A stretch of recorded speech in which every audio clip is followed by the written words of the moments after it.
30 एप्रिलला अक्षय तृतीया आहे, हे सगळ्यांना माहिती आहे. अक्षय तृतीयेला अशा कोणत्या वस्तू आणल्यानंतर तुमच्या घरामध्ये लक्ष्मीचे आगमन होते? अक्षय तृतीया म्हणजे त्या दिवशी जी गोष्ट तुम्ही घेऊन येता ती अक्षय राहते, म्हणजे सदैव तुम्हाला त्या वस्तू ती जवळ राहते आणि त्या वस्तूशी संबंधित ग्रहाचा आशीर्वाद राहतो. म्हणून या दिवशी तुम्ही काय काय आणायचे ते मी सांगते.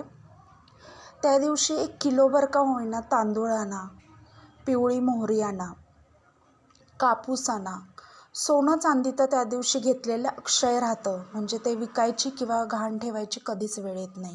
म्हणून अक्षय तृतीयेला सोनं चांदी तर नक्की खरेदी करा. त्याचप्रमाणे एक मिठाचं पाकिट म्हणजे लक्ष्मी स्वरूपच असते. त्याचप्रमाणे तुम्ही घरामध्ये निगेटिव्हिटीचा प्रादुर्भाव होऊ नये म्हणून फक्त काळ्या वस्तू आणायच्या नाही आहेत, निळ्या वस्तू आणायच्या नाही आहेत. याने तुमच्या घरामध्ये निगेटिव्हिटी येऊ शकते. त्यामुळे कुठलीही खरेदी करताना, कुठल्या वस्तू खरेदी करताना त्यामध्ये काळा निळा रंग येईल अशा वस्तू खरेदी करू नका. जेवढ्या पांढऱ्या पिवळ्या रंगाच्या वस्तू खरेदी कराल तेवढं चांगले असते. त्याचप्रमाणे त्या दिवशी लक्ष्मीनारायणाची पूजा ही केलीच पाहिजे. लक्ष्मी म्हणजे चांदी आणि नारायण म्हणजे गोल्ड म्हणजे सोनं असं धरलं जातं.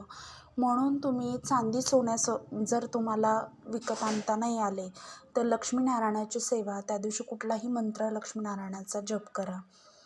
तुम्हाला वर्षभर लक्ष्मीचे आगमन सदैव तुमच्याकडे होत राहील आणि तुम्हाला सुख शांती समाधानासहित आयुर्आरोग्य ऐश्वर्य प्राप्त होईल.